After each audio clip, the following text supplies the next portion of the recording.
السلام علیکم ورحمۃ اللہ تعالی وبرکاتہ۔ سامعین کرام، آپ دیکھ رہے روشنی دین۔ آج ہم بات کریں گے ایک نہایت بابرکت اور قرآنی نام ادریس کے بارے میں، جس کا تعلق براہ راست حضرت ادریس علیہ السلام سے ہے۔ سورہ مریم میں حضرت ادریس علیہ السلام کا ذکر موجود ہے۔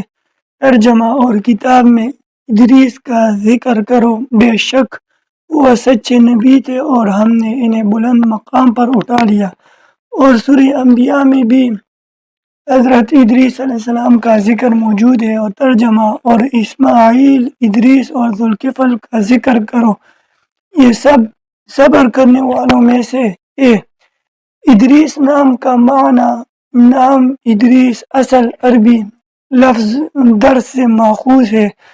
لغوی معنی پڑھنے والا، علم والا، سیکھنے والا، حکمت والا۔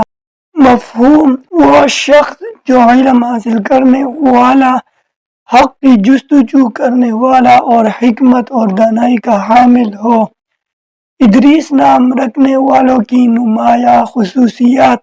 علماء کرام کے مطابق اچھے نام انسان کی شخصیت پر اثر انداز ہوتی ہے۔ علماء کرام کے مطابق اچھے نام انسان کی شخصیت پر اثر انداز ہوتے ہیں۔ لوگوں میں ادریس نام والوں میں عمومی طور پر یہ صفات نظر آتی ہے۔ نمبر 1، علم دوست اور گہری سوچ رکھنے والے۔ نمبر 2، نرم دل اور باحیا، جیسا کہ قرآن کریم میں حضرت سیدنا ادریس علیہ السلام کو صدیق کہا گیا۔ نمبر 3، مضبوط فیصلہ کرنے کی صلاحیت۔ نمبر 4، تخلیقی ذہن اور فنون میں دلچسپی۔ نمبر 5، نیک اثرات اور برکت۔ نبی کے نام کی روحانی فوائد۔ اچھے اور نیک نام کا اثر انسان کے دل و دماغ پر پڑتا ہے۔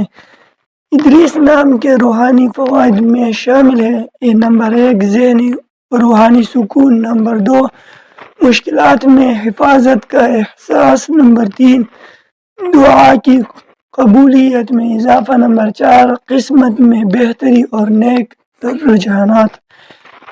تجربات کے مطابق ادریس نام کے عجائبات۔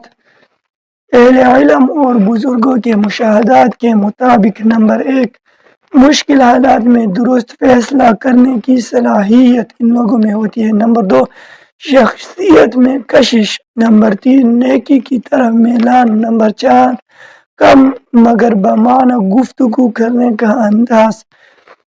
بچوں کے نام کے لیے بہترین انتخاب۔ اگر آپ ایک باوقار، نورانی، قرآنی اور بابرکت نام کی تلاش میں ہے تو ادریس ایک نہایت بہترین اور معتبر انتخاب ہے، کیونکہ یہ اللہ کے عظیم نبی حضرت ادریس علیہ السلام کا نام مبارک بھی ہے۔ امید ہے کہ آج کی معلومات آپ کے دل کو پسند آئی ہوگی۔ مزید اسلامی ناموں کے معنی اور روحانی فوائد جاننے کے لیے روشنی دین چینل کو سبسکرائب کریں، ویڈیو لائک کریں، شیئر ضرور کریں۔ اللہ تعالیٰ آپ کو اپنے حفظ و امان میں رکھے۔ والسلام علیکم ورحمۃ اللہ۔